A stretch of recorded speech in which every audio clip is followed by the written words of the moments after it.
Assalamualaikum warahmatullahi wabarakatuh.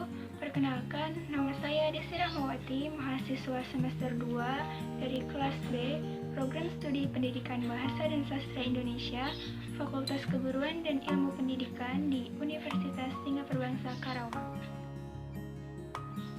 Video ini saya buat untuk memenuhi salah satu tugas mata kuliah apresiasi prosa fiksi, yaitu untuk mengapresiasi salah satu karya prosa fiksi yang ada di Indonesia. Pada kesempatan kali ini, saya akan mengapresiasi sebuah novel yang saya baca di aplikasi Perpustakaan Nasional atau IPUSNAS, yaitu sebuah novel yang berjudul Bila Waktu Berbicara, karya Golagong. Pertama-tama, saya akan memaparkan identitas dari novel tersebut. Novel ini berjudul Bila Waktu Bicara, ditulis oleh Golagong dan dipublikasikan oleh Era Publishing pada tahun 2004 di Solo. Tebal novel ini yaitu sebanyak 195 halaman. Sinopsis novel ini menceritakan tentang seorang dokter muda bernama Bagaskara yang mencoba melarikan diri dari masalah hidupnya.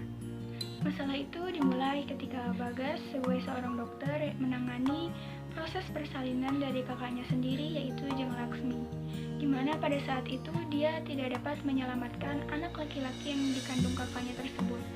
Padahal anak laki-laki tersebut sangat didamba-dambakan oleh Menggum Broto alias suami dari kakaknya.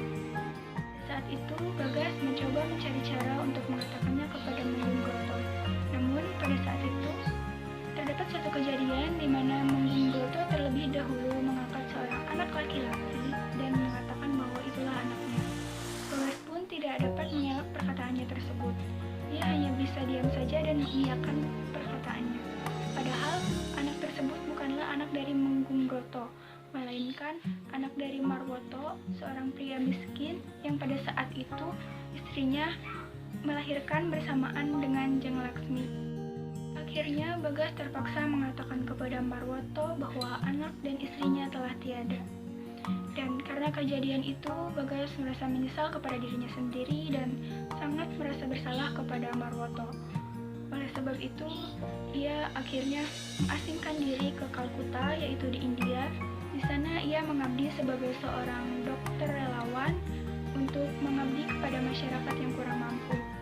Di sana ia juga bertemu seorang wanita keturunan Inggris Jawa yang bernama Linda, di mana Linda meminta Bagas untuk mengantarnya ke Semarang untuk menemui ibunya. Namun Bagas selalu menolak ketika diajak pulang ke Indonesia, karena ia beralasan masih tidak siap dengan masalah yang akan dihadapinya nanti. Linda yang mengetahui hal itu akhirnya terus berusaha membujuk Bagas dan mendorongnya untuk harus berani menghadapi masalah hidupnya. Karena itu, akhirnya Bagas pun mulai berubah dan mulai menyadari bahwa selama ini yang ia lakukan adalah salah. Dan ia mencoba untuk berubah dan kembali lagi ke jalan yang benar seperti dulu. Hingga akhirnya Bagas memberanikan diri untuk pulang ke Indonesia dan menyelesaikan masalahnya. Di samping itu, Linda yang sempat berselisih paham dengan Bagas karena perubahan sikap Bagas akhirnya menyusul Bagas ke Indonesia dan memulai kehidupan baru di Indonesia bersama dengan Rio yang diasuh oleh Bagas. Nama pada novel ini yaitu Bagaskara. Bagaskara ini memiliki sifat yang baik. Dia adalah seorang pria yang taat pada agama. Namun pada saat dia mulai bekerja menjadi dokter, ketaatannya terhadap agama itu mulai menurun. Lalu juga ada Menggum Broto. Menggum Broto adalah seorang pemimpin yang sangat disegani dan dihormati di Yogyakarta. Namun sayangnya, sikap Marwoto ini sangat keras dan suka bersikap semena-mena terhadap orang lain. Meskipun begitu, ia sangat menyayangi kedua anak perempuannya. Lalu juga ada Jeng Laksmi. Jeng Laksmi ini adalah seorang wanita yang lemah lembut, penyabar, dan penuh kasih sayang. Selain itu juga ada Linda. Linda adalah seorang wanita yang baik, namun memiliki watak yang keras kepala. Selain itu juga ada Rio. Rio ini digambarkan sebagai seorang anak yang cerdas dan baik. Lalu Marwoto digambarkan sebagai seorang pria miskin yang sangat taat sekali kepada agama. Lalu juga ada kedua kakak angkat Rio yang digambarkan sebagai seorang anak yang pilih kasih.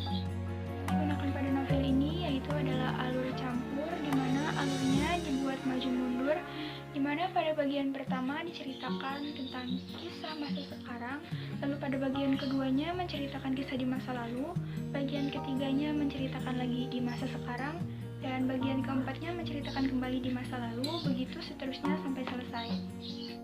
Yang digunakan pada novel ini beberapa diantaranya yaitu menggambarkan sebuah perkotaan dengan hiruk pikuk kehidupannya, yaitu di Kalkuta, India. Selain itu juga ada yang menggambarkan perdesaan yang sangat asri dan mesti kental dengan nilai tradisinya, yaitu di Yogyakarta di Indonesia.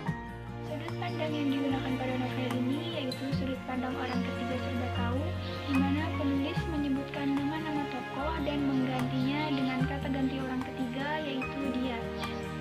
Lalu, bahasa yang digunakan pada novel ini mudah dipahami karena menggunakan bahasa sehari-hari yang sederhana dan juga disisipi oleh beberapa majas yang membuat novel ini indah ketika dibaca. Novel ini bertema tentang kehidupan, sosial, dan agama. Beberapa amanat yang dapat kita ambil dari novel ini diantaranya kita diajarkan untuk tidak menghindari masalah. Kita harus menghadapi masalah dalam kehidupan kita. Lalu kita juga diajarkan untuk harus bertanggung jawab dan saling menghormati kepada sesama. Yang dominan dari novel ini yaitu tentang kehidupan dan sosial. Kelebihan dari novel ini yaitu banyak mengandung nilai-nilai kehidupan, nilai-nilai moral sosial, budaya, dan agama. Kelemahan dari buku ini yaitu terdapat beberapa bahasa daerah, yaitu bahasa Jawa, yang tidak ada keterangan artinya sehingga bagi pembaca yang tidak mengerti akan kebingungan untuk memahaminya. Apakah saya akan merekomendasikan buku ini kepada Anda? Jawabannya adalah iya. Karena buku ini memiliki cerita yang sangat sederhana dan mudah dipahami, serta memiliki banyak nilai moral yang dapat kita ambil dari cerita ini. Mungkin sekian apresiasi salah satu karya prosa fiksi Indonesia yang dapat saya lakukan. Kurang lebihnya mohon maaf. Wassalamualaikum warahmatullahi wabarakatuh.